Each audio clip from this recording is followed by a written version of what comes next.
और Congress working committee की meeting खत्म हो गई है। मीडिया से सवाल पूछे जाने पर सोनिया गांधी ने कहा कि मैं और राहुल गांधी कांग्रेस के नए सदर की लिस्ट में शामिल नहीं है। ਅਸੀਂ ਲਗਾਤਾਰ ਰੂਟੀਨ ਦੇ ਵਿੱਚ ਅੱਗੇ ਪਹਿਲਾਂ ਦੀ ਤਰ੍ਹਾਂ ਹੀ ਜਿਸ ਤਰ੍ਹਾਂ ਆਈ ਕੱਲ੍ਹ ਦੀ ਆਈ ਹੋਈ ਸੀਗੀ, ਅੱਜ ਰੂਟੀਨ 'ਚ ਉਸੇ ਤਰ੍ਹਾਂ 9:30 ਵਜੇ ਰਵਾਨਾ ਹੋਈ ਆ। ਸਾਡੇ ਕੋਲ ਕੋਈ ਇਹੋ ਜਿਹਾ ਮੈਸੇਜ ਨਹੀਂ ਵੀ ਇਹ ਬੰਦ ਹੋਈ ਆ ਕਿ ਨਹੀਂ ਹੋਈ। ਜੇ ਅੱਜ ਜਿਹੜੀ ਬੱਸ ਗਈ ਆ, ਜੇ ਪਾਕਿਸਤਾਨ ਦੀ ਬੱਸ ਗਈ ਨਹੀਂ, ਨਾ ਸਵਾਰੀ ਅੱਜ ਵੀ ਨਹੀਂ गई, कल ना कल गई।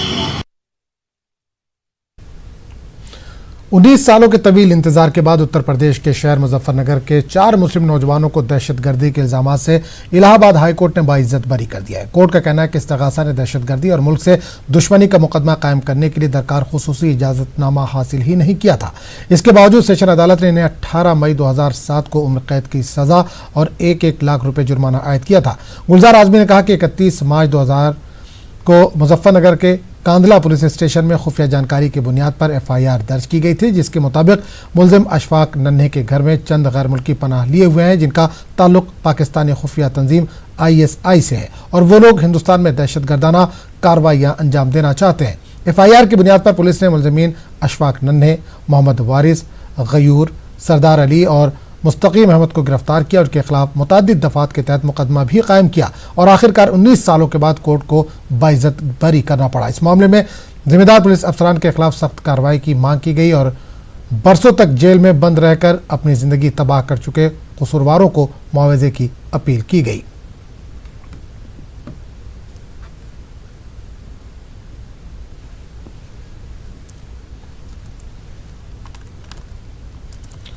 और इस पूरे मामले पर बात करने के लिए हमारे साथ गुलजार आजमी जमीयत उलमा के हैं, वो जुड़े हुए हैं। गुलजार साहब, बेगुनाह मुस्लिम नौजवानों की बाइज्जत रिहाई एक बार फिर हुई है। उत्तर प्रदेश में इलाहाबाद हाईकोर्ट ने फैसला दिया है। जी हाँ, देखिए ऐसा है कि इन लोगों को दहशतगर्दी के इल्जाम में 18 साल कबल गिरफ्तार किया गया था और मुल्क से दुश्मनी का इल्जाम लगाया, लेकिन जिसके लिए जरूरी ये होता है कि उसे हुकूमत से आपको इजाजत लेनी होती है पुलिस अफसरान को। इस मुकदमे में जिन पर दहशतगर्दी का इल्जाम था, हुकूमत से कोई मंजूरी हासिल नहीं की गई और मुकदमा चला। जज साहब ने भी उस पर कोई तवज्जो नहीं दी और जो लोग उसका मुकदमा देख रहे थे उन लोगों ने भी कोई तवज्जो नहीं दी। जो एक बहुत बड़ी खामी थी, लेकिन उसके बाद मुकदमा चला और उसमें से अशफाक साहब को जो है वो 1 लाख रुपया जुर्माना भी हुआ और उम्र कैद की सजा हो गई।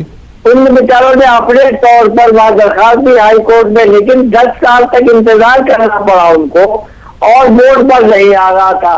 इसलिए उन्होंने मौलाना अरशद साहब जो सदर जमीयत उलमा हिंद है उनसे दरखास्त की कि हमारा मुकदमा आप देखें।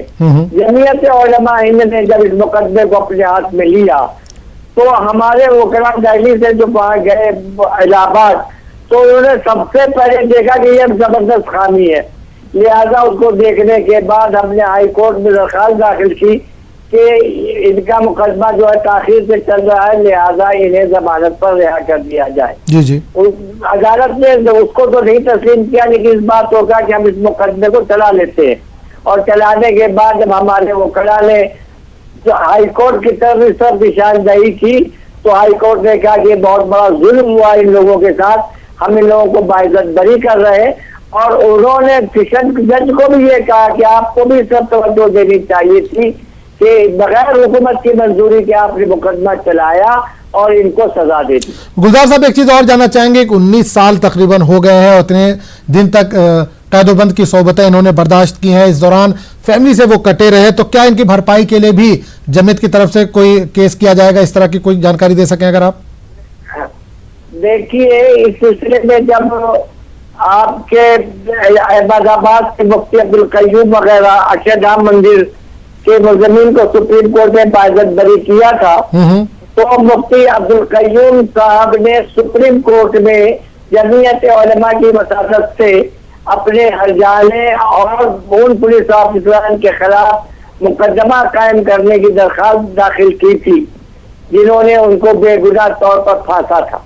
लेकिन सुप्रीम कोर्ट में हमने देखा कि जजों का रवैया ठीक नहीं था और वो लग रहा था कि साहब इससे पुलिस का मॉडल गिर जाएगा।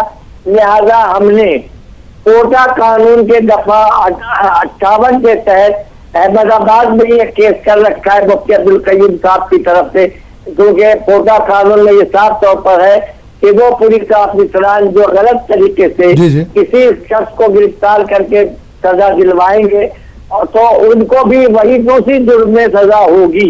इसका हमने अहमदाबाद के सिविल कोर्ट में मुकदमा कायम कर रखा है मुफ्ती अब्दुल कयूम साहब की तरफ से। उसका जब नंबर आएगा तो देखना है। मुश्किल यही है कि अदालतें जो है वो इस तरफ जो है वो मजलूमों का साथ देने के बजाय इस बात पर ज्यादा तवज्जो देती है कि पुलिस का जो है वो मॉरल गिर जाएगा और फिर दहशतगर्दी के मामलात में पुलिस उसने तनजही से या अपनी ईमानदारी से काम नहीं कर सकेगी जैसा करती है। हालांकि वो सरासर गैर जानबदाराना तौर पर मुसलमान बच्चों को गिरफ्तार करते हैं और उनको सजा दिलाते हैं। चलिए, बहुत बहुत शुक्रिया गुलजार आजमी साहब इस तमाम जानकारी के लिए।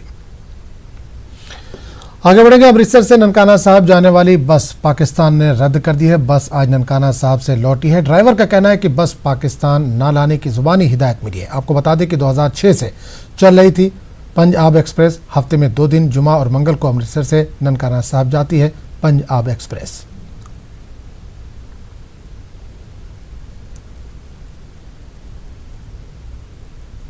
ਬੱਸ ਜਿਹੜੀ ਲਗਾਤਾਰ ਰੂਟੀਨ ਦੇ ਵਿੱਚ ਅੱਗੇ ਪਹਿਲਾਂ ਦੀ ਤਰ੍ਹਾਂ ਹੀ ਜਿਸ ਤਰ੍ਹਾਂ ਆਈ ਕੱਲ੍ਹ ਦੀ ਆਈ ਹੋਈ ਸੀਗੀ, ਅੱਜ ਰੂਟੀਨ 'ਚ ਉਸੇ ਤਰ੍ਹਾਂ 9:30 ਵਜੇ ਰਵਾਨਾ ਹੋਈ ਆ। ਸਾਡੇ ਕੋਲ ਕੋਈ ਇਹੋ ਜਿਹਾ ਮੈਸੇਜ ਨਹੀਂ ਵੀ ਇਹ ਬੰਦ ਹੋਈ ਆ ਕਿ ਨਹੀਂ ਹੋਈ। ਜੇ ਅੱਜ ਜਿਹੜੀ ਬੱਸ ਗਈ ਆ, ਜੇ ਪਾਕਿस्तान की ਬੱਸ नहीं, ना सवारी आज भी नहीं गई, कल ना कल गई। और अब बात करेंगे रियासत जम्मू